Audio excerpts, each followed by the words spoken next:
ನೆರವೇರಿಸಿದ್ದಾರೆ. ಇಂಥ ಉದ್ಯೋಗ ಮೇಳಗಳು ಮತ್ತು ಸ್ಕಿಲ್ ಡೆವಲಪ್ಮೆಂಟ್ ಸೆಂಟರ್ ವತಿಯಿಂದ ನಡೀತಕ್ಕಂಥ ಅನೇಕ ಟ್ರೈನಿಂಗ್ ಪ್ರೋಗ್ರಾಮ್ಗಳು ಇದು ನಿಜವಾಗಲೂ ನಮ್ಮ ಜಿಲ್ಲೆಗಳಿಗೆ, ರಾಜ್ಯಕ್ಕೆ, ದೇಶಕ್ಕೆ ಇದು ಬಹಳ ಒಳ್ಳೆ ಕಾರ್ಯಕ್ರಮ ಅಂತಕ್ಕಂಥ ಮಾತನ್ನು ನಾನು ಹೃತ್ಪೂರ್ವಕವಾಗಿ ಹೇಳ್ತೇನೆ. ನಿಮ್ಮೆಲ್ಲರಿಗೆ ಅಭಿನಂದನೆ ಕೂಡ ಸಲ್ಲಿಸ್ತೇನೆ. ಈ ಡಿಪಾರ್ಟ್ಮೆಂಟ್ ನಾನು ಕೂಡ ಮೊದಲ ಕೇಂದ್ರದಲ್ಲಿ ನೋಡಿಕೊಳ್ತಿದ್ದೆ. ಆವಾಗ ಭಾಳ ಜನರಿಗೆ ಸ್ಕಿಲ್ ಡೆವಲಪ್ಮೆಂಟ್ ಏನು ಅನ್ನೋದೇ ಗೊತ್ತಿರಲಿಲ್ಲ. ಮನಮೋಹನ್ ಸಿಂಗ್ ಅವರು ಮಾತ್ರ ಇದರ ಬಗ್ಗೆ ಆಸಕ್ತಿ ವಹಿಸಿದ್ರು ಮತ್ತು ಅವರು ನನಗೆ ಕರೆದು ಹೇಳಿದ್ರು, ಇದು ಲೇಬರ್ ಡಿಪಾರ್ಟ್ಮೆಂಟ್ಗೆ ನಾನು ಅಟ್ಯಾಚ್ ಮಾಡ್ತಾ ಇದ್ದೀನಿ, ಅದಕ್ಕಾಗಿ ಈ ಸ್ಕಿಲ್ ಡೆವಲಪ್ಮೆಂಟ್ಗೆ ನೀವು ಒಂದು ಚಾಲನೆ ಕೊಡಬೇಕು ಮತ್ತು ಬಹಳಷ್ಟು ಅನೇಕ ಕುಶಲ ಕಾರ್ಮಿಕರಿಗೆ ತಯಾರು ಮಾಡಬೇಕು ಅಂತಕ್ಕಂಥದ್ದು ಹೇಳಿದರು. ನನಗೂ ಸ್ವಲ್ಪ ಮುಜುಗರ ಅನಿಸ್ತು. ಯಾಕಂದರೆ ಇನ್ಫ್ರಾಸ್ಟ್ರಕ್ಚರ್ ಇಲ್ಲ, ಕಟ್ಟಡಗಳಿಲ್ಲ, ಮಷೀನ್ಸ್ ಇಲ್ಲ, ಟೀಚರ್ಸ್ ಇಲ್ಲ, ಇದನ್ನು ಹ್ಯಾಕ್ ಇನ್ಸ್ಟ್ರಕ್ಟರ್ಸ್ ಇಲ್ಲ, ಹ್ಯಾಕ್ ಮಾಡಬೇಕು ಅನ್ನತಕ್ಕಂಥದ್ದು ಸ್ವಲ್ಪ ಆಲೋಚನೆ ಮಾಡಿದಿಲ್ಲ. ಮಾಡಿದ ಮೇಲೆ ಜರ್ಮನಿಯಿಂದ ಮಿಸೆಸ್ ಮಾರ್ಕಲ್ ಅಂತ ಹೇಳಿ ಚಾನ್ಸಲರ್ ಇದ್ರು. ಅವರು ಭಾರತಕ್ಕೆ ಬಂದಿದ್ರು. ಬಂದ ಮೇಲೆ ನಮ್ದೊಂದು ಅಗ್ರಿಮೆಂಟ್ ಆಯಿತು. ಏನಂದ್ರೆ ಭಾರತ ಮತ್ತು ಇಂಡಿಯಾ ಮತ್ತು ಜರ್ಮನಿ ಮಧ್ಯೆ ಈ ಕುಶಲ ಕಾರ್ಮಿಕರ ಬಗ್ಗೆ ಅಥವಾ ಈ ಒಂದು ಸ್ಕಿಲ್ ಡೆವಲಪ್ಮೆಂಟ್ ಬಗ್ಗೆ ನಾವು ಹೊಂದಾಣಿಕೆ ಮಾಡಿಕೊಂಡು ಕರ್ನಾಟಕದಲ್ಲಿ ಅನೇಕ ಕಡೆ ಈ ಡೆವಲಪ್ಮೆಂಟ್ನ ಆಶ್ರಯದಲ್ಲಿ ನಾವು ಕೆಲವು ಕಟ್ಟಡಗಳನ್ನು ಕಟ್ಟಬೇಕು ಮತ್ತು ಈ ಒಂದು ಸ್ಕಿಲ್ ಡೆವಲಪ್ಮೆಂಟ್ ಸೆಂಟರ್ಸ್ಗಳು ಸ್ಥಾಪನೆ ಮಾಡಬೇಕು ಅಂತ ಅವರು ಎರಡಕ್ಕೆ ಮಾತ್ರ ಒಪ್ಪಿದ್ರು. ಯಾರು ನಮ್ಮ ಜರ್ಮನ್ ಚಾನ್ಸಲರ್, ನಮ್ಮ ಕಡೆ ಪ್ರೈಮ್ ಮಿನಿಸ್ಟರ್ ಅಂತೇವೆ, ಅವ್ರ ಕಡೆ ಪ್ರೈಮ್ ಮಿನಿಸ್ಟರ್ ಚಾನ್ಸಲರ್ ಅಂತಾರೆ. ಜರ್ಮನ್ ಎರಡಕ್ಕೆ ಒಪ್ಪಿದ್ರೆ ನಾನು ಒಂದು ಬೆಂಗಳೂರಿಗೆ ಕೊಟ್ಟೆ, ಇನ್ನು ಒಂದು ಗುಲ್ಬರ್ಗಕ್ಕೆ ಕೊಟ್ಟೆ. ನೀವು ನೋಡಿರಬಹುದು, ಇಂಜಿನಿಯರಿಂಗ್ ಕಾಲೇಜ್ ಹಿಂದೆ ನಾವು ಆ ಸ್ಕಿಲ್ ಡೆವಲಪ್ಮೆಂಟ್ ಸೆಂಟರ್ ಮಾಡಿದೆವು. ಅದೇ ರೀತಿಯಾಗಿ ಇದಕ್ಕಿಂತ ಮುಂಚೆ ನಾನು ಇಂಡಸ್ಟ್ರಿ ಮಿನಿಸ್ಟರ್ ಇದ್ದಾಗ GTTC ಒಂದು ನಾನು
ಆಯ್ತಾ?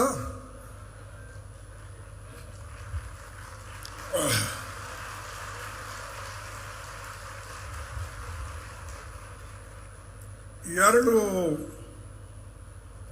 ಸ್ಕಿಲ್ ಡೆವಲಪ್ಮೆಂಟ್ ಸೆಂಟರ್, ಒಂದು ಗುಲ್ಬರ್ಗ, ಇನ್ನೊಂದು ಬೆಂಗಳೂರಿನಲ್ಲಿ ಮಾಡಿದೆ. ಅಲ್ಲಿ ಇವತ್ತು ಟ್ರೈನಿಂಗ್ ಪಡೆದಂಥವರು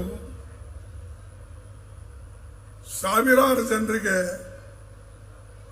ಆ ಸರ್ಟಿಫಿಕೇಟ್ ಮೇಲೆ ನೌಕರಿ ಸಿಗ್ತಾ ಇದೆ. ಇದಕ್ಕಿಂತ ಮುಂಚೆ ನಾನು ಇಂಡಸ್ಟ್ರಿ ಮಿನಿಸ್ಟರ್ ಇದ್ದಾಗ ಇಲ್ಲಿ GTTC ದರ್ಗಾ ರೋಡಿಗೆ ನಿಮಗೆ ಗೊತ್ತಿದೆ, ನೋಡೇ ಎಲ್ಲೋ ಬಹಳ ಜನರಿಗೆ ಗೊತ್ತಿಲ್ಲ ಕಾಣ್ತದೆ. ಆ GTTC ಟ್ರೈನಿಂಗ್ ಸೆಂಟರು ನಾವು ತೆಗೆದೇವೆ. ಅದರ ಸರ್ಟಿಫಿಕೇಟ್ ಇವತ್ತು ಅಲ್ಲಿ ಟ್ರೈನಿಂಗ್ ತಗೊಳ್ತಕ್ಕಂಥ ಮಕ್ಕಳಿಗೆ ದೇಶದ ಯಾವುದೇ ಮೂಲೆಯಲ್ಲಿ ಹೋದ್ರೂ ಕೂಡ ಅವರಿಗೆ ನೌಕರಿ ಖಚಿತ. ಮೊದಲು ಅವರಿಗೆ ಆ ಸರ್ಟಿಫಿಕೇಟ್ ಮೇಲೆ ನೌಕರಿ ಕೊಡ್ತಾರೆ. ಅಂದ್ರೆ ಈ ಸರ್ಟಿಫಿಕೇಟ್ಗಳಿಗೆ ಅಷ್ಟು ವ್ಯಾಲ್ಯೂ ಇದೆ. ಈ ಸ್ಕಿಲ್ ಡೆವಲಪ್ಮೆಂಟ್ ಸೆಂಟರ್ಗೆ ಅಥವಾ ಇಲ್ಲಿ ತರಬೇತಿ ಪಡೆದವರಿಗೆ ಅಷ್ಟೊಂದು ಜನ ಅವರಿಗೆ ಕೆಲಸ ಕೊಡ್ತಾರೆ. ಅದಕ್ಕಾಗಿ ಇಂಥ ಟ್ರೈನಿಂಗ್ ಸೆಂಟರ್ಸು ಮಾಡತಕ್ಕಂಥದ್ದು ಬಹಳ ಅವಶ್ಯ ಇದೆ. ನಾನು ಲೇಬರ್ ಮಿನಿಸ್ಟರ್ ಇದ್ದಾಗ ಹಿಂದೆ ಈ ITIಗಳು, industrial developments industrial training centre ಅಂತ, ಆ ಟ್ರೈನಿಂಗ್ ಸೆಂಟರು 1952 ಇಂದ 2009 ವರೆಗೆ ಕೇವಲ 5,000 ITIಗಳಿದ್ದು. ನಾನು ಒಂದು ದಿವಸ ಯೋಚನೆ ಮಾಡಿದೆ, ಈ ITIನಲ್ಲೂ ಟ್ರೈನಿಂಗ್ ತಗೊಳ್ತಾರೆ, ಅದಕ್ಕೂ ನೌಕರಿ ಹತ್ತುತ್ತೆ. ಅಟ್ಲ ನೌಕರಿ ಹತ್ತಲಿಲ್ಲ ಅಂದ್ರೂ ಒಂದು ಸಣ್ಣ ಪುಟ್ಟ ಅಂಗಡಿ ಮಾಡಿ ಅವನು ಬದುಕಬಹುದು, ತನ್ನ ಕಾಲಿನ ಮೇಲೆ ತಾನು ನಿಲ್ಲಬಹುದು. ಅದಕ್ಕಾಗಿ ನಾವು ಟ್ರೈನಿಂಗ್ ಸೆಂಟರ್ಸ್ಗಳು ಯಾಕೆ ತೆಗಿಬಾರ್ದು ಅಂತೇಳಿ ಆವಾಗ ಸರ್ಕಾರ ನಮ್ಮ ಹತ್ರ ಹಣ ಇಲ್ಲ ಅಂತ ಹೇಳಿದ್ರು. ಆವಾಗ ನಾನು ಸ್ವಲ್ಪ ಮನವೊಲಿಸಿದ ಮೇಲೆ ನಮ್ಮ ಮನಮೋಹನ್ ಸಿಂಗ್ ಜಿ ಅವರು ಒಂದು 100 ಕೊಟ್ಟರು. ನಾಳೆ 100 ಕೊಟ್ಟರೆ ನಾವು ಸಾಕಷ್ಟು ಜನರಿಗೆ ತರಬೇತಿ ಕೊಡೋಕ್ಕಾಗೋದಿಲ್ಲ. ಅದಕ್ಕಾಗಿ ನಾನು ಇರ್ತಕ್ಕಂಥ ಟ್ರೈನಿಂಗ್ ಸೆಂಟರ್ಗಳಿಗೆ 2 ಶಿಫ್ಟ್ ಮಾಡಿದೆ. ಮುಂಜಾನಿಂದ ಮಧ್ಯಾಹ್ನವರೆಗೆ ಒಂದು ಶಿಫ್ಟು, ಮಧ್ಯಾಹ್ನದಿಂದ 7:30 8ವರೆಗೆ ಒಂದು ಶಿಫ್ಟು. ಆ 2 ಶಿಫ್ಟ್ನಲ್ಲಿ ಏನು ಮೊದಲು ಇಡೀ ದೇಶದಲ್ಲಿ ಒಂದು ಶಿಫ್ಟ್ನಲ್ಲಿ 200 ಜನ ತರಬೇತಿದಾರಿದ್ರೆ 2 ಶಿಫ್ಟ್ ಮಾಡೋರ್ಲಿಂದ 4,000 ಆದರು. ನನ್ನ ಅವಧಿ ಮುಗಿಯವರೆಗೆ 15,000 ಸೆಂಟರ್ಗಳು ಮಾಡಿ ಮತ್ತು ಪ್ರೈವೇಟ್ ಯಾರ್ಯಾರು ಬರ್ತಿದ್ರು, ಪಂಜಾಬ್ದವ್ರು ಭಾಳ ಬರ್ತಿದ್ರು ITI ಟ್ರೈನಿಂಗ್ ಸ್ಕೂಲ್ಗಳು ತೆಗಿಯಕ್ಕೆ, ಮಹಾರಾಷ್ಟ್ರದವ್ರು ಬರ್ತಿದ್ರು, ಕರ್ನಾಟಕದವ್ರು ಕಮ್ಮಿ, ಇವರೆಲ್ಲ ಕೇರಳ ಬರ್ತಿದ್ರು, ತಮಿಳುನಾಡು ಬರ್ತಿದ್ರು. ಇವ್ರು ಬಂದು ಒಂದೊಂದು ITI ಸ್ಕೂಲಿಗಾಗಿ ಕಾಲೇಜ್ಗಾಗಿ ಅನೇಕ ಡಿಪಾರ್ಟ್ಮೆಂಟ್ಗಳಲ್ಲಿ ಓಡಾಡಿ ಕೆಲಸ ಮಾಡ್ಕೊಳ್ತಿದ್ರು. ಅದಕ್ಕಾಗಿ ನಾನು ಸಿಂಗಲ್ ವಿಂಡೋ ಏಜೆನ್ಸಿ ಮಾಡಿ ಒಂದೊಂದು ತಿಂಗಳಲ್ಲಿ 100 ITIಗಳು ಮಾಡಿ ಈ ಕುಶಲ ಕಾರ್ಮಿಕರ ಸಂಖ್ಯೆ ಬೆಳೆಸಬೇಕು ಅಂತ ಹೇಳಿ ಲಕ್ಷಾಂತರ ಜನರಿಗೆ ಟ್ರೈನಿಂಗ್ ಕೊಟ್ಟು ನಾವು ಅವರಿಗೆ ಅರ್ಹರು ಮಾಡಿದ್ದೇವೆ. ಈ ರೀತಿಯಾಗಿ ಮಾಡಿದ್ರೆ ಮಾತ್ರ ನಾವು ಮುಂದೆ ಡೆವಲಪ್ ಆಗ್ಬೋದು. ಕಾರ್ಯಕ್ರಮದ ಪ್ರಕಾರ ನೀವು ಮಾಡ್ಕೋತ ಹೋದ್ರೆ ಎಂದೂ ಮುಂದಕ್ಕೆ ಹೋಗೋದಿಲ್ಲ. ಯಾಕಂದ್ರೆ ಒಂದು ಸರ್ಕಾರ ಹತ್ರ ದುಡ್ಡು ಇರೋದಿಲ್ಲ, ಎಲ್ಲೋ 1, 2, 4, 5 ಯಾವುದೇ ಸರ್ಕಾರ ಇರಲಿ. ಅದಕ್ಕೆ ನಾನು ಇದು ಒಂದು ಮಾರ್ಗ ಹುಡುಕಿದೆ ಡಬಲ್. ಇದೇ ರೀತಿಯಾಗಿ ನಾನು TCH ಮತ್ತು PED ಟ್ರೈನಿಂಗ್ ಕೊಡಿಸೋಕೆ ಶಿಕ್ಷಣ ಮಂತ್ರಿ ಆಗಿದ್ದಾಗ ಮಾಡಿದ್ದೆ. ಇರ್ತಕ್ಕಂಥ BEd ಟೀಚರ್ಸ್ ಏನಿದ್ದಾರೆ ಅವ್ರು 1 ಶಿಫ್ಟ್ ಮಾಡ್ತಿದ್ರು. ನಾನು ಹೇಳಿದೆ ನೀವು 2 ಶಿಫ್ಟ್ ಮಾಡ್ರಿ, ಎಲ್ಲರೂ ಟ್ರೈನಿಂಗ್ ಕೊಟ್ಟಂಗೆ ಆಗ್ತದೆ, ನಿಮಗೆ ನಾವು ಸ್ಪೆಷಲ್ ಸವಲತ್ತುಗಳು ಕೊಡ್ತೇವೆ, ಹಣ ಕೊಡ್ತೇವೆ ಅಂತ ಹೇಳಿ ಹೀಗೆ ನಮ್ಮ ಟಾರ್ಗೆಟ್ ನಾವು ಮುಟ್ಟಿದ್ದೇವೆ. ಈಗೂ ಕೂಡ ನೀವು ಎಲ್ಲೆಲ್ಲಿ ಕಾರ್ಖಾನೆಗಳಿವೆ ಆ ಕಾರ್ಖಾನೆದವರಿಗೆ ಹೇಳಿ ಈ ಮಕ್ಕಳಿಗೆ ಒಳ್ಳೆ ಟ್ರೈನಿಂಗ್ ಕೊಡ್ತಕ್ಕಂಥದ್ದು ಆಗಬೇಕು. ಬೆಂಗಳೂರಿನಲ್ಲಿ ಏನು ರಾಜಾಜಿನಗರದಲ್ಲಿ ಟ್ರೈನಿಂಗ್ ಸೆಂಟರ್ ಇದೆ, ಅಲ್ಲಿ ಮಕ್ಕಳು ಸರ್ಟಿಫಿಕೇಟ್ ತಗೊಂಡು ಹೋದ್ರೆ ಇಡೀ ಪ್ರಪಂಚದಲ್ಲಿ ಎಲ್ಲೇ ಹೋಗಲಿ ಅವರಿಗೆ ನೌಕರಿ ಸಿಗ್ತದೆ. ಅದಕ್ಕಾಗಿ ನನ್ನ ಒಂದು ಮನವಿ ನಿಮಗೆಲ್ಲರಿಗೆ, ಯಂಗ್ಸ್ಟರ್ಗಳಿಗೆ, ಬರೇ ನಾ ಮ್ಯಾಟ್ರಿಕ್ ಪಾಸ್ ಆದೆ, ನಾ BA ಪಾಸ್ ಆದೆ, ನಾನು ಕನ್ನಡ ಪಾಸ್ ಆದೆ, ನಾನು ಸೈಕಾಲಜಿ, ಪೊಲಿಟಿಕಲ್ ಸೈನ್ಸ್ ಇಂಥವು ಹೇಳ್ಕೋತ ಹೋದ್ರೆ ನೌಕರಿ ಸಿಗಲಿಲ್ಲ ಅಂದ್ರೆ, ಈಗ BE ಪಾಸ್ ಆದ್ರೂ ನೌಕರಿ ಸಿಗೋದಿಲ್ಲ. ಇವು ಟ್ರೈನಿಂಗ್ ಸೆಂಟರ್ ಮಾಡೋದು ಉದ್ದೇಶ ಏನಂದ್ರೆ ನಿಮ್ಮ ಕಾಲಿನ ಮೇಲೆ ನೀವು ನಿಂತು ನೌಕರಿಯನ್ನ ಮಾಡ್ತಕ್ಕಂಥದ್ದು, ಉದ್ಯೋಗವನ್ನ ಮಾಡ್ತಕ್ಕಂಥದ್ದು, ಮತ್ತು ವಿಶೇಷವಾಗಿ ನಿಮ್ಮದೇ ಬಿಸಿನೆಸ್ ಮಾಡಕ್ಕೆ ಒಂದು ಅವಕಾಶ ಆಗಬೇಕು ಅಂತ ಹೇಳಿ ಇದು ಸ್ಕಿಲ್ ಡೆವಲಪ್ಮೆಂಟು ನಾವು ಪ್ರಾರಂಭ ಮಾಡಿದ್ದು. ಮೋದಿಯವರು ಮಾಡಿದ್ದಲ್ಲ, ಇದು ನಾವು ಮಾಡಿದ್ದು. ಆದ್ರೆ ಅವ್ರು ಹೇಳಾಗೆಲ್ಲ ಭಾಷಣಗಳು ಮಾಡಾಗ ಹೇಳ್ಕೊತ ಓಡಾಡ್ತಾರೆ, ಎಲ್ಲ ಒಂದಿಲ್ಲ ಅನೇಕ ಮಾತುಗಳು ಹೇಳ್ತಾರೆ. ಆದರೆ ನಿಜವಾಗಿ ಮಾಡೋರು ನಾವು. ಈಗ ಒಳ್ಳೆ ಜನರಿಗೆ ಸಹಾಯ ಆಗ್ತಕ್ಕಂಥ ಕೆಲಸ ನಮ್ಮ UPA ಸರ್ಕಾರದಲ್ಲಿ ಆಯಿತು.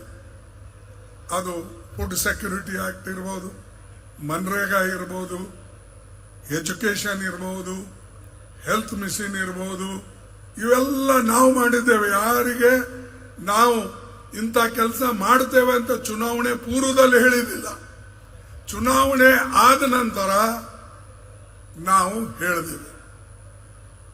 ಆರ್ಟಿಕಲ್ 371J ನಮಗೆ ಮೆಜಾರಿಟಿ ಇರಲಿಲ್ಲ. ಈವನ್ ನಮ್ಮ ಹತ್ರ 1/3 ಮೆಜಾರಿಟಿ ಇರಲಿಲ್ಲ. ಆದರೆ ನಾವು 2/3 ಮೆಜಾರಿಟಿಯಿಂದ ಆ ಕಾನೂನನ್ನು ಪಾಸ್ ಮಾಡ್ತಕ್ಕಂಥದ್ದು ಒಂದು ಮುತುವರ್ಜಿ ವಹಿಸ್ಕೊಳ್ಳೋದಲ್ಲದೆ ಯುನಾನಿಮಸ್ಲಿ ಆ ಕಾನೂನು ಪಾಸ್ ಮಾಡ್ಕೊಂಡೇವೆ. ಈಗೆಲ್ಲ ಇನ್ನು ಬೇರೆಯವರು ಒದ್ದಾಡ್ತಾ ಇದ್ದಾರೆ. ನಾನು ಈ ಸದಾನಂದ ಗೌಡರು ಒಂದು ಯಾರ ಶರಣ್ ಪಾಟೀಲ್ ಸ್ವಲ್ಪ ಕೂತ್ಕೊಡು. ಸದಾನಂದ ಗೌಡರು ಒಂದು ಪ್ರಶ್ನೆ ಹಾಕಿದ್ರು. ಇದು ಏನಂತ ಸ್ಟಾರ್ಟ್ ಕ್ವಶನ್. ಹೈದರಾಬಾದ್ ಕರ್ನಾಟಕಕ್ಕೆ ಆರ್ಟಿಕಲ್ 371 ಅಮೆಂಡ್ಮೆಂಟ್ ಮಾಡತಕ್ಕಂಥದ್ದು ಏನಾದರೂ ಸರ್ಕಾರದ ಯೋಚನೆ ಇದೆ ಅಂತ ಹೇಳಿ ಪ್ರಶ್ನೆ ಕೇಳಿದಾಗ ಪಾರ್ಲಿಮೆಂಟ್ನಲ್ಲಿ ಉತ್ತರ ಬಂತು, ಇಲ್ಲ. ಬಾಕಿ ನಿಮಗೆಲ್ಲ ಗೊತ್ತಿದೆ. ಅದ್ವಾನಿ ಸಾಹೇಬ್ರಂತೂ ಅದಕ್ಕೆ ಅಧ್ವಾನ ಮಾಡಿ ಅವರಂತೂ ಇದು ಆಗೋದಿಲ್ಲ ಅಂತ ಹೇಳಿ ಬಿಸಾಕ್ಬಿಟ್ಟಿದ್ರು. ಆದರೆ ನಮಗೆ ಮೆಜಾರಿಟಿ ಇಲ್ಲ, ಸಿಂಗಲ್ ಮೆಜಾರಿಟಿನೂ ಇಲ್ಲ. ನಾವು ಉಪಾಯದಿಂದ ನಿಮ್ಮೆಲ್ಲರ ಆಶೀರ್ವಾದದಿಂದ ಯುನಾನಿಮಸ್ಲಿ ಆ ಕಾನೂನು ಪಾಸ್ ಮಾಡಿ ಎಲ್ಲರಿಗೆ ಅನುಕೂಲ ಮಾಡ್ತಕ್ಕಂಥದ್ದು ಮಾಡಿದ್ರು. ಇವತ್ತು 7 ಜಿಲ್ಲೆಯಲ್ಲಿ ಈ ಕಾನೂನನ್ನ ಜಾರಿಯಲ್ಲಿದೆ. ಅದಕ್ಕೆಲ್ಲ ಸಿದ್ದರಾಮಯ್ಯನವರು ಸಹಾಯ, ಅನೇಕ ಜನ ನಮ್ಮ ಮಂತ್ರಿ ಮಂಡಲದಲ್ಲಿ ಇದ್ದವರು ಕುಂತು ಯೋಚನೆ ಮಾಡಿ ಎಲ್ಲರೂ ನಮಗೆ ಸಪೋರ್ಟ್ ಮಾಡಿದ್ರು. ಅದೇ ರೀತಿಯಾಗಿ ಪಾರ್ಲಿಮೆಂಟ್ನಲ್ಲೂ ಎಲ್ಲಾ ಪಕ್ಷದವರು ನನಗೆ ಬೆಂಬಲ ನೀಡಿದ್ರು. ನಾ ಯಾಕೆ ಇದು ಮಾತು ಹೇಳ್ತೀನಿ ಅಂದ್ರೆ, ಯಾವುದೇ ನಿಮಗೆ ಕೆಲಸ ತಕ್ಕೊಳ್ಬೇಕಾದ್ರೆ ಸ್ವಲ್ಪ ಉಪಾಯಲಿಂದ ತಕ್ಕೊಳ್ಬೇಕು ಒಂದು. ಮತ್ತು ಸ್ವಲ್ಪ ಬಹಳ ಸುಮ್ಮ ಕೂತರು ಯಾರು ಕೇಳಲ್ಲ. ಅವನು ಸುಮ್ಮನೆ ಕುಂತಾನ್ ಬಿಟ್ಬಿಡಿಯಪ್ಪ ಅಂತಾನೆ. ಸ್ವಲ್ಪ ಸೌಂಡ್ ಮಾಡ್ಬೇಕು. ನಮ್ಮ PR ಪಾಟೀಲ್ ಅವಾಗ ಸೌಂಡ್ ಮಾಡ್ತಿರ್ತಾರೆ.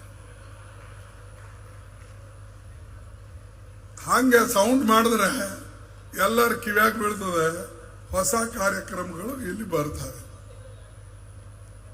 ಅದಕ್ಕೆ ನಾನು ನಿಮ್ಗೆ ಹೇಳ್ತೀನಿ, ಸ್ವಲ್ಪ ಈಗ ಇಲ್ಲೇನು ಮಾಡಬೇಕು ಅನ್ನತಕ್ಕಂಥ, ಈಗ ಈ ಕಡೆ ಇಂಡಸ್ಟ್ರಿನೇ ಇಲ್ಲ. ನಮ್ಮ ಕಡೆ ನೀರಾವರಿ ಸ್ವಲ್ಪ ಮಟ್ಟಿಗೆ ಇದೆ. ನಮ್ಮ ಜನ ನೀರು ತಗೊಳ್ಳಲ್ಲ ಕೆಲವು ಕಡೆ. ಅಲ್ಲಿ ನಮ್ಮ MI ಪಾಟೀಲ, BR ಪಾಟೀಲ್ರು ಈ ಕಡೆ ಸುರ್ಪುರ್ ಶಾಪುರ್ ಅವರೆಲ್ಲ ಕೃಷ್ಣ ನದಿಯಿಂದ ಬರ್ತಕ್ಕಂಥದ್ದು ಅವ್ರು ತಗೊಳ್ತಾರೆ. ಬಾಕಿ ಅವರಿಗೆ ನೀರಿನ ಕೊರತೆ ಇದೆ. ಅದಕ್ಕೆ ನಾನು ಹೇಳ್ತಕ್ಕಂಥದ್ದು, ದಯವಿಟ್ಟು ಯಾವುದೇ ಯೋಜನೆ ಬಂದರೆ ನೀವು ಆ ಯೋಜನೆದ ಉಪಯೋಗ ಮಾಡಿಕೊಳ್ಬೇಕು, ಪ್ರಯೋಜನ ಪಡಿಬೇಕು. ಇದು ನನ್ನ ಅನಿಸಿಕೆ. ಅದಕ್ಕೆ ಇಂಡಸ್ಟ್ರಿ ಈ ಭಾಗದಲ್ಲಿ ಇಲ್ಲ. ಅದಕ್ಕೆ ಯೋಚನೆ ಮಾಡ್ತಾರೆ.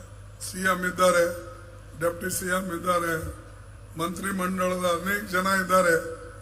ಈ ಕಡೆ ಇಂಡಸ್ಟ್ರಿ ಬಂದರೆ ನಮಗೇನಾದರೂ ಸ್ವಲ್ಪ ಅನುಕೂಲ ಆಗ್ತದೆ. ಬಹುಶಃ ಅದನ್ನು ಮನಸ್ಸಿನಲ್ಲಿ ಇಟ್ಕೊಂಡು, ಇಲ್ಲದ್ರೆ ಏನಾಗ್ಲತ್ತದ ಅಂದರೆ, ಕೆಲವು ರಿಸೋರ್ಸಸ್ ಇರ್ತವೆ, ಕೆಲವು ಕಡೆ ಸೌಲಭ್ಯಗಳು ಇರ್ತವೆ ಅಂತ ಹೇಳಿ ಆ ಏರಿಯಾಕ್ಕೆ ಹೋಗ್ಬಿಡ್ತವೆ. ಆದ್ರೆ ನಾವು ಅವ್ರಿಗೆ ಪರ್ಸ್ಯೂ ಮಾಡಿ ಸಬ್ಸಿಡಿ ಕೊಟ್ಟು, ಜಮೀನು ಕೊಟ್ಟು, ಸ್ವಲ್ಪ ಅಕ್ವಿಸಿಷನ್ ಮಾಡಿಕೊಟ್ಟು ಅವರಿಗೆ ಮನವೊಲಿಸಿ, ನೀವು ಗುಲ್ಬರ್ಗ, ಬೀದರ್, ರಾಯಚೂರದಲ್ಲಿ ಮಾಡ್ರಪ್ಪ, ನಿಮಗೆ ನಾವು ಹೆಚ್ಚಿನ ಅನುಕೂಲ ಮಾಡಿಕೊಡ್ತೇವೆ ಅಂತ ಹೇಳಿ ಸ್ವಲ್ಪ ಅವರಿಗೆ ಹೇಳಿದ್ರೆ ಖಂಡಿತವಾಗಿ ಈ ಭಾಗದಲ್ಲಿ ಕೊಪ್ಪಳ ಆಗಲಿ, ಯಾದಗಿರಿ ಆಗಲಿ, ಬಳ್ಳಾರಿ ತನ ನಮ್ಮ ಜನರಿಗೆ ಇಂಡಸ್ಟ್ರಿಗಳು ಬರ್ತವೆ. ಅದರ ಕಡೆ ಸರ್ಕಾರ ಸ್ವಲ್ಪ ಲಕ್ಷ್ಯ ಕೊಡಬೇಕು ಅಂತ ಹೇಳಿ ನಾನು ಈ ಸಂದರ್ಭದಲ್ಲಿ ಅವರಿಗೆ ಹೇಳಕ್ಕೆ ಇಚ್ಛೆ ಪಡ್ತೇನೆ. ಕೊನೆಯದಾಗಿ, ಈಗ ಸಾಕಷ್ಟು ನೀವೆಲ್ಲ ಪೇಪರ್ನಲ್ಲಿ ಓದಿರಿ, ಮೋದಿ ಅವರು ನಮ್ಮ ಭಾಗಕ್ಕೆ ಒಳ್ಳೇದಂತೂ ಮಾಡಿಲ್ಲ, ಮಾಡೋದು ಇಲ್ಲ. ನಿಮಗೆ ಗೊತ್ತಿದೆ, ನಾ ಬೋಗಿ ಫ್ಯಾಕ್ಟರಿ ತಂದಿಲ್ಲ. ಬೇರೆ ಕಡೆ ಹೋಗಿ 10 ಸಾರಿ ಕಲ್ಲುಗಳು ಬದಲಾಯಿಸಿ ಹೊಸ ಫೌಂಡೇಶನ್ ಹಾಕ್ತಿರ್ತಾರೆ. ಇಲ್ಲಿ ಬೋಗಿ ಫ್ಯಾಕ್ಟರಿ ರಾಯಚೂರು ಮತ್ತು ಯಾದಗಿರಿ ಮಧ್ಯದಲ್ಲಿದೆ. ಅದಕ್ಕೆ ಯಾಕೆ ದುಡ್ಡು ಕೊಟ್ಟು ಡೆವಲಪ್ ಮಾಡಬಾರದು? ನಿಮಗೆ ಜಾಗ ಕೊಟ್ಟಿದ್ದೇವೆ, ನೀರು ಕೊಟ್ಟಿದ್ದೇವೆ, ಎಲೆಕ್ಟ್ರಿಸಿಟಿ ಕೊಟ್ಟಿದ್ದೇವೆ, ಎಲ್ಲನೂ ಪುಕ್ಕಟ್ಟೆ ಕೊಟ್ಟಿದ್ದೇವೆ. ಆದರೆ ಮೋದಿ ಸರ್ಕಾರ ಸಂಪೂರ್ಣ ನಿರ್ಲಕ್ಷ್ಯ ಮಾಡಿದೆ. ಈಗ ನಾನೇನು ಏನು ಒಳ್ಳೇದು ಹೇಳೋ ಅವ್ರ ಬಗ್ಗೆ, ಕೆಟ್ಟದ್ದು ಹೇಳೋ ನೀವೇ ಹೇಳಬೇಕು. ನಾನೇನು 1 ವರ್ಷದಲ್ಲಿ ಮಾಡಿದಷ್ಟು ಕೆಲಸ ಅವ್ರಿಗೆ 10 ವರ್ಷನಾಗ ಮಾಡಕ್ಕಾಗ್ಲಿಲ್ಲ. 27 ಟ್ರೈನ್ಗಳು ಬಿಟ್ಟೇವ್ ನಾವು. ಕಾಶಿ ಹಿಡ್ಕೊಂಡು, ವೈಷ್ಣವ ದೇವಿ ಹಿಡ್ಕೊಂಡು, ನಿಮ್ಮ ಮಧ್ಯಪ್ರದೇಶ್, ನಮ್ಮ ಮುಸ್ಲಿಂ ದರ್ಗಾ ಇದೆಯಲ್ಲ, ಅಜ್ಮೇರ್, ಇವೆಲ್ಲಕ್ಕೂ ಟ್ರೈನ್ ನಾವು ಬಿಟ್ಟೇವೆ. ಇವ್ರಿಗೊಂದು ಟ್ರೈನ್ ಬಿಡು ಅಂದ್ರೆ 10 ಸಾರಿ ತಿರುಗಬೇಕು ಅವ್ರ ಹತ್ರ. ಇದು ನೀವು ಯಾರು ಕೇಳಿಲ್ಲ, ನಾವು ಕೊಟ್ಟೇವೆ. ಹೀಗೆ ಇಂಡಸ್ಟ್ರಿನೂ ಕೂಡ ಈ ಭಾಗದಾಗ ಬರಬೇಕಾದ್ರೆ ಮೋದಿ ಸರ್ಕಾರನು ಮುಂದೆ ಬಂದು ಅದು ರೈಲ್ವೆ ಪ್ರಾಜೆಕ್ಟ್ ಇರಲಿ, ಟೆಕ್ಸ್ಟೈಲ್ ಪ್ರಾಜೆಕ್ಟ್ ಇರಲಿ, ಇವಕ್ಕೆಲ್ಲಕ್ಕೂ ಕೂಡ ಅವರು ಸಹಾಯ ಮಾಡಿದ್ರು. ಒಂದು ಇಲ್ಲಿರೋದು ನಮ್ಮ ಏರ್ಪೋರ್ಟ್, ಈ ಏರ್ಪೋರ್ಟಿಗೆ ನಾವೆಲ್ಲ ಮಾಡಿದ್ದೇವೆ. ಸರ್ಕಾರಲಿ ರಾಜ್ಯ ಸರ್ಕಾರದಿಂದನೇ ಜಮೀನು ಕೊಟ್ಟಿದ್ದು ಅದಕ್ಕೆ. ನಮ್ಮ ಪಾಪ ರೈತರು, ನಾನು ಆ ಶ್ರೀನಿವಾಸ ಅಡ್ಗಿ ಜನರಿಗೆ ನೆನೆಸ್ಕೊಳ್ಬೇಕಾಗ್ತದೆ. ಅವರು ಪಾಪ ಕನ್ಸೆಂಟ್ ಬೇಸಿಸ್ ಮೇಲೆ ಜಮೀನು ಕೊಟ್ಟರು. HKDBಲಿಂದ ಕೆಲವು ಹಣ ಪಡೆದು ನಾವು ಕಾಂಪೌಂಡ್ ಮಾಡಿದೆವು, ರೋಡ್ ಮಾಡಿದೆವು, ಫುಟ್ಪಾತ್ ವರ್ಕ್ನಾಗ ರೋಡ್ ಅದಕ್ಕೆ ಕಾಂಪೌಂಡ್ ಕಟ್ಟಿದೆವು. ಅರೆ ಇಷ್ಟೆಲ್ಲ ಇನ್ಫ್ರಾಸ್ಟ್ರಕ್ಚರ್ ಮಾಡಿ ಕೇಂದ್ರ ಸರ್ಕಾರಕ್ಕೆ ಅದನ್ನು ಒಪ್ಪಿಸಿದ್ರೆ ನಮಗೊಂದೂ ಫ್ಲೈಟ್ ಬರಲ್ಲ. ಯಾವ ಗುಟ್ಕಾದವನಿಗೆ ಕೊಟ್ಬಿಟ್ಟಾರ, ಅವ ಬಂದ್ರೆ ಮುಂಜಾನೆ ಬಂದ್ರೆ ಸಾಯಂಕಾಲ ಬರಲ್ಲ. ಆಮೇಲೆ 8ಕ್ಕಂತ ಅನೌನ್ಸ್ ಮಾಡಿದ್ರೆ 1 ಗಂಟೆಗೆ ಬರ್ತಾರೆ. ಇವ್ರ ಕಿವಿ ಹಿಂಡಿ ನಮಗೆ ಅಟ್ಲೀಸ್ಟ್ 1-2 ಫ್ಲೈಟ್ ರೆಗ್ಯುಲರ್ ಮಾಡಕ್ಕೆ ನಿಮ್ದೇನು ಗಂಟು ಹೋಗ್ತದೆ? ನಾವು ನಿಮಗೆಲ್ಲ ಕೊಟ್ಟಿದ್ದೇವೆ, ನಿಮ್ಲಿಂದ ಆಗಿಲ್ಲ ಅದು ಏರ್ಪೋರ್ಟ್.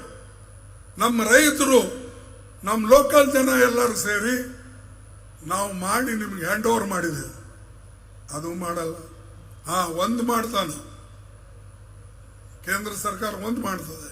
ಏನು ಯಾರ್ಯಾರು ಮಾತಾಡ್ತಾರೋ, ಯಾವ್ಯಾವ ಪಾರ್ಟಿಯಲ್ಲಿ ಸ್ವಲ್ಪ ಪ್ರಮುಖ ನಾಯಕರಿದ್ದಾರೋ ಅವರಿಗೆ ಇಡಿದಾಗ ಹೆಂಗೆ ಹಾಕಬೇಕು, CBI ಹೆಂಗೆ ಅವ್ರ ಮೇಲೆ ಕೂಡಿಸ್ಬೇಕು, CBC ಹೆಂಗೆ ಮಾಡಬೇಕು, ಇದ್ರ ಕಡೆ ಅವ್ರ ಗಮನ ಹೆಚ್ಚಿಗೆ. ಈ ನ್ಯಾಷನಲ್ ಹೆರಾಲ್ಡ್ ಪೇಪರ್ 1937ನಲ್ಲಿ ಪಂಡಿತ್ ಜವಾಹರ್ಲಾಲ್ ನೆಹರೂಜಿ ಅವರು ದೇಶದ ಸ್ವಾತಂತ್ರ್ಯಕ್ಕಾಗಿ ಜನ ಹೋರಾಟ ಮಾಡಲಿ ಅಂತ ಹೇಳಿ ಅವರು 3 ಭಾಷೆಯಲ್ಲಿ ಈ ಪತ್ರಿಕೆ ಸ್ಟಾರ್ಟ್ ಮಾಡಿದ್ರು. ಒಂದು ನ್ಯಾಷನಲ್ ಹೆರಾಲ್ಡ್, ಒಂದು ಕೋಮಿ ಆವಾಜ್, ಇನ್ನೊಂದು ನಮ್ಮ ಲಕ್ನೋಲಿಂದ ಹಿಂದಿಯಲ್ಲಿ, ಒಂದು ಪಟ್ನಾ, ಒಂದು ಹಿಂದಿ ಲಕ್ನೋ, ಇನ್ನೊಂದು ಡೆಲ್ಲಿಯಲ್ಲಿ. ಇಷ್ಟು ಕೆಲಸ ದೇಶಕ್ಕಾಗಿ ಮಾಡಿದಂತ ಸಂಸ್ಥೆ ಮೇಲೆ ಇವತ್ತು ಇಡಿ ಕೂಡಿಸಿ ಶ್ರೀಮತಿ ಸೋನಿಯಾ ಗಾಂಧಿ ಅವರ ಮೇಲೆ ಮತ್ತು ರಾಹುಲ್ ಗಾಂಧಿ ಅವರ ಮೇಲೆ ಚಾರ್ಜ್ ಶೀಟ್ ಹಾಕಿದ್ದಾರೆ. ಇದು ನಾಚಿಕೆ ತರ್ತಕ್ಕಂಥದ್ದು ಅಂತಕ್ಕಂಥ ಮಾತನ್ನು ನಾನು ಹೇಳ್ತೀನಿ. ಏನ್ ನಿಮ್ ಗಂಟು ಹೋಗಿದೆ? ಏನ್ ನಿಮ್ಮ ಮನೆ ಗಂಟು ಹೊಡೆದ? ನೀವು ನಡೆಸಿದ್ರೆ ಅದು ಏನು? ಇವತ್ತು ಅಲ್ಲಿ ನ್ಯಾಷನಲ್ ಹೆರಾಲ್ಡ್ ನೀವೇನು ಚಂದ ಪಟ್ಟಿ ಕೊಟ್ಟು ಮಾಡಿರ? ನಿಮ್ ಪೇಪರ್ ಇರೋದು ಆರ್ಗನೈಸರ್. ಆ ಆರ್ಗನೈಸರ್ ಜನರ ಬುದ್ಧಿ ಕೆಡಿಸ್ತದೆ ಹೊರತಾಗಿ ದೇಶಕ್ಕೆ ಒಕ್ಕಟ್ಟು ಮಾಡೋದು ಮಾಡಲ್ಲ. ದೇಶಕ್ಕೆ ಒಕ್ಕಟ್ಟು ಮಾಡಕ್ಕೆ, ಸ್ವಾತಂತ್ರ್ಯ ಹೋರಾಟಕ್ಕೆ ಈ ನೆಹರೂಜಿ ಅವರು 3 ಪತ್ರಿಕೆಗಳು ಕೆಲಸ ಮಾಡಿದ್ವು. ಆರ್ಗನೈಸರ್ ಏನ್ ಮಾಡ್ತದೆ? ಮೊನ್ನೆ ಹೇಳಿದ್ದಾರೆ ಆರ್ಗನೈಸರ್ ಅವ್ರು ಏನಂತ.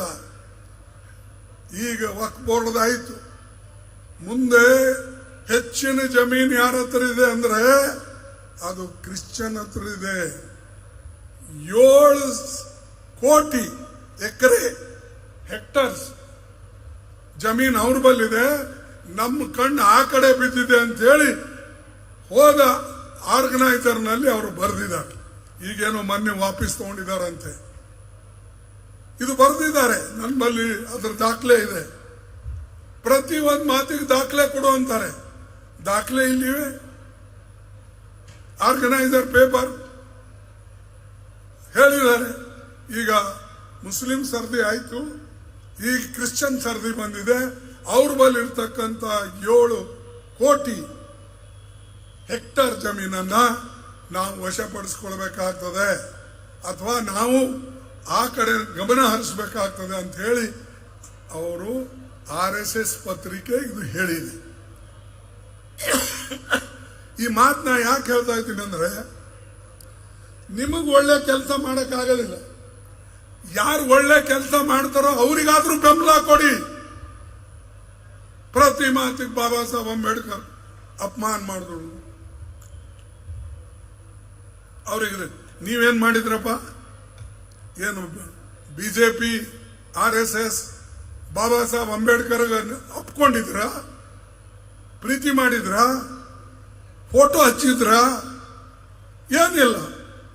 ನಾವು 14ನೇ ತಾರೀಕು ನಾನು ಡಾಕ್ಟರ್ ಅಂಬೇಡ್ಕರ್ ಜಯಂತಿ ಪಾರ್ಲಿಮೆಂಟ್ ಎದುರುಗಡೆ ನಾವೆಲ್ಲ ಪುಷ್ಪಹಾರ ಮಾಡಿ ಈ ಕಡೆ ಹೋದ್ರೆ, ಅವ್ರು ಅದೇ ದಿವಸ हरियाणाದಲ್ಲಿ हिसारನಲ್ಲಿ ಹೋಗಿ कांग्रेस ने बाबा साहब का अपमान किया और कांग्रेस ये हमेशा बाबा साहब का अपमान करते रहे. अरे भाई, तुम तो उनका नाम भी नहीं लेना चाहते थे. ये हम लोग इस देश के संविधान बनाने के लिए बाबा साहब अंबेडकर को चेयरमैन बनाया और उन्हीं का संविधान आज जिंदा है. और उस संविधान को खत्म करने का काम आप लोग कर रहे हैं. न्यू मारता है नावಲ್ಲ. ಬಾಬಾ ಸಾಹೇಬ್ ಅಂಬೇಡ್ಕರ್ ಹೆಸರು ಈಗ ಹೇಳತ್ತೀರಿ. ಅರೆ, ಒಂದ್ ದಿವಸ ಬಾಬಾ ಸಾಹೇಬ್ ಅಂಬೇಡ್ಕರ್ ಹೇಳಿಲ್ಲ. ಮೋದಿ ಅವರಿಗೆ 74-75 ವರ್ಷ ಆಗಿರ್ಬೇಕು. 15 ವರ್ಷ ಅವರು ಅಧಿಕಾರದಲ್ಲಿದ್ದಾರೆ. ಯಾವಾಗ ಹೇಳಕ್ ಪ್ರಾರಂಭ ಮಾಡಿದ್ರು? 13.5 ವರ್ಷ ಅವರು ನಮ್ಮ ಮುಖ್ಯಮಂತ್ರಿ ಆಗಿದ್ದರು ಗುಜರಾತ್. ಎಷ್ಟು ಸಾರಿ ಹೇಳ್ತಿದ್ರಪ್ಪ ಅವ್ರ ಹೆಸರು? ನೀವು ದೇಶ ಒಡೆಯೋದು ಕೆಲಸನೂ ಮಾಡ್ತೀರಿ, ಸಮಾಜ ಒಡೆಯ ಕೆಲಸ ಮಾಡ್ತೀರಿ, ಧರ್ಮದಲ್ಲಿ ಜಗಳ ಹಚ್ಚ ಕೆಲಸ ಮಾಡ್ತೀರಿ. ಇಂಥ ಜನರಿಂದ ದೇಶದ ಉದ್ಧಾರ ಏನೂ ಆಗೋದಿಲ್ಲ. ಮತ್ತು ನಮ್ಮನ್ನ ಹೆದರ್ಸಕ್ಕೆ ನೀವು ಈ ಇಡಿ ತಂದು ಚಾರ್ಜ್ ಶೀಟ್ ಹಾಕಿ ಸೋನಿಯಾ ಗಾಂಧಿ ಅವ್ರ ಮೇಲೆ, ರಾಹುಲ್ ಗಾಂಧಿ ಅವ್ರ ಮೇಲೆ ಈ ಕೆಲಸನ ನೀವು ಮಾಡಿದ್ರೆ ಕಾಂಗ್ರೆಸ್ ಬಗ್ತದೆ ಅಂತ ನೀವು ತಿಳ್ಕೊಂಡಿರಿ. ಕಾಂಗ್ರೆಸ್ ಎಂದು ಬಗ್ಗದಿಲ್ಲ. ಯಾರಿಗೂ ಆ ಕೆಲಸ ಏನಪ್ಪಾ ಅಂತಂದ್ರೆ, ಯಾವಾಗಲೂ ಕೂಡ ದೇಶದ ಮುಂದೆ ಧೈರ್ಯದಿಂದ ಒಳ್ಳೇದಕ್ಕಾಗಿ ನಾವು ಕೆಲಸ ಮಾಡ್ತೇವೆ. ನಾನು ಇದು ಯಾಕೆ ಹೇಳಬೇಕಾದಂತ ಸಂದರ್ಭ ಅಂತಂದ್ರೆ, ಇದು ಮೊನ್ನೆ ಆಗಿದ ಘಟನೆ. ನೀವು ಖುದ್ದಾಗಿ ಪರ್ಪಸ್ಲಿ ಈ ಕೆಲಸ ಮಾಡ್ತಾ ಇದ್ದೀರಿ. ಆದ್ರೆ ಸೋನಿಯಾ ಗಾಂಧಿ ಏನು ಮಣಿಯೋದಿಲ್ಲ ಯಾರಿಗೂ. ರಾಹುಲ್ ಗಾಂಧಿನೂ ಕೂಡ ಹೆದರೋದಿಲ್ಲ. ಅರೆ, ಅವ್ರ ಕುಟುಂಬದಲ್ಲಿ 2 ಪ್ರಾಣ ಹೋದ್ರೂ ಕೂಡ ಇವತ್ತು ಜನರ ಜೊತೆಯಲ್ಲಿದ್ದಾರೆ. ಅವರು ಇಂದಿರಾ ಗಾಂಧಿ ತನ್ನ ಪ್ರಾಣ ಕೊಟ್ಟರು, ರಾಜೀವ್ ಗಾಂಧಿ ತನ್ನ ಪ್ರಾಣ ಕೊಟ್ಟ ದೇಶದ ಐಕ್ಯತೆಗಾಗಿ. ನೀವೇನ್ ಮಾಡಿರಿ? ದೇಶಕ್ಕೆ ಬರೇ ಇಡಿ, ಇನ್ಕಮ್ ಟ್ಯಾಕ್ಸ್, CBI ತಗೊಂಡು ತಿರುಗೋದು, ಹೆದರ್ಸೋದು. ಎಲ್ಲೆಲ್ಲಿ ಕಾಂಗ್ರೆಸ್ ಗೌರ್ಮೆಂಟ್ಗಳಿವೆ ಅದಕ್ಕೆ ಯಾವ ರೀತಿಯಾಗಿ ಕೆಡವಬೇಕು, ತೆಗೆದು ಹಾಕಬೇಕು, ಅಧಿಕಾರ ಕೈಯಲ್ಲಿ ತಗೊಳ್ಬೇಕು ಅಂತಕ್ಕಂಥ ಪ್ರಯತ್ನನ ಮಾಡ್ತಾ ಇದ್ದಾರೆ. ಅದೇ ಪ್ರಯತ್ನ ನಮ್ಮ ಕರ್ನಾಟಕದಲ್ಲಿ ನಡೆದಿದೆ. ನಮ್ಮವರು ಹುಷಾರಾಗಿರ್ಬೇಕು. ನಿಮ್ಮಲ್ಲಿ ಏನೇ ಭೇದ ಭಾವ ಇರಲಿ, ನೀವು ಒಂದಾಗಿರ್ಬೇಕು. ಇಲ್ಲದ್ರೆ ಈ ಮೋದಿ ಶಾ ಸೇರಿ ಈ ಜನರನ್ನ ನುಂಗುತ್ತಾರೆ, ಬಡ ಜನರನ್ನ ನುಂಗುತ್ತಾರೆ. ಇವ್ರ ರಕ್ಷಣೆಗಾಗಿ ಜನ ನಿಮಗೆ ಅಧಿಕಾರ ಕೊಟ್ಟಿದೆ. ಆ ರಕ್ಷಣೆ ಮಾಡತಕ್ಕಂಥದ್ದು ನಿಮ್ಮ ಕೈಯಲ್ಲಿದೆ. ಅವರಂತೂ ಲೂಟಿ ಮಾಡಕ್ ಕುಂತಾರೆ, ಜಗಳ ಹಚ್ಚಕ್ ಕುಂತಾರೆ. ಇವತ್ತು ವಕ್ಫ್ ಬೋರ್ಡ್ ಮೇಲೆ ನಾವು ಅನೇಕ ವಿಷಯಗಳನ್ನು ಹೇಳಿದೆವು. ಅರೆ, ನಾವು ಇಷ್ಟೇ ಹೇಳ್ತಾ ಇದ್ದೇವೆ, ಯಾರೂ ಕೂಡ ಹೆಚ್ಚಿನ ಎಲ್ಲಾರ ತೊಂದರೆ ಇದ್ರೆ ಅದರ ಬಗ್ಗೆ ಮಾತಾಡಲಿ. ಆದರೆ ಒಂದು ದೇಶದಲ್ಲಿ ಯಾವುದೇ ಸಂಸ್ಥೆ ಇರ್ಬೋದು, ಒಂದು ಹಿಂದೂ ಸಂಸ್ಥೆ ಇರ್ಬೋದು, ಮುಸ್ಲಿಂ ಸಂಸ್ಥೆ, ಪಾರ್ಸಿ ಸಂಸ್ಥೆ, ಸಿಖ್ ಸಂಸ್ಥೆ, ಬುದ್ಧಿಸ್ಟ್ ಸಂಸ್ಥೆ ಇರ್ಬೋದು. ಅಲ್ಲಿ ನೀವು ಟ್ರಸ್ಟ್ನಲ್ಲಿ ಬೇರೆಯವ್ರಿಗೆ ಹಾಕ್ತೀರಾ? ಬೇರೆಯವರಲ್ಲಿ ಹಾಕಿದ್ರೆ ಇಲ್ಲೂ ನೀವು ಹಾಕಿ. ಆದರೆ ಅದಕ್ಕೆ ಹೇಳೋದಿಲ್ಲ ಅವರು, ಜಗಳ ಹಚ್ಚೋದು ಒಂದೇ. ಅದಕ್ಕಾಗಿ ಬಂಧುಗಳೇ, ನಾನು ಹೆಚ್ಚು ಹೇಳೋದಿಲ್ಲ. ಇವರು ಬರೇ ನಮ್ಮ ಕಾಂಗ್ರೆಸ್ ಪಕ್ಷದ ಮುಖಂಡರನ್ನ ಹೆದರಿಸ್ತಕ್ಕಂಥದ್ದು ಮಾಡ್ತಾ ಇದ್ದಾರೆ. ನಾವೆಂದೂ ಕೂಡ ಹೆದರೋದಿಲ್ಲ, ಬಗ್ಗದಿಲ್ಲ. ಇದಕ್ಕೆ ನಾವು ಯಾವಾಗಲೂ ಕೂಡ ನಿಮ್ಮ ಆಶೀರ್ವಾದ ಬೆಂಬಲದಿಂದ ಹೋರಾಟ ಮಾಡ್ತೇವೆ. ದೇಶ ಒಕ್ಕಟ್ಟಾಗಿಡ್ತೇವೆ, ದೇಶ ಕಟ್ತೇವೆ ಮತ್ತು ಈ ಬಿಜೆಪಿ ಅಂತ ಸರ್ಕಾರಕ್ಕೆ ಒದ್ದು ಓಡಿಸ್ತೇವೆ ಅಂತಕ್ಕಂಥ ಮಾತನ್ನ ನಾನು ಇವತ್ತು ಹೇಳಿ ನನ್ನ ಮಾತು ಮುಗಿಸ್ತೇನೆ. ಜೈ ಹಿಂದ್, ಜೈ ಕಾಂಗ್ರೆಸ್.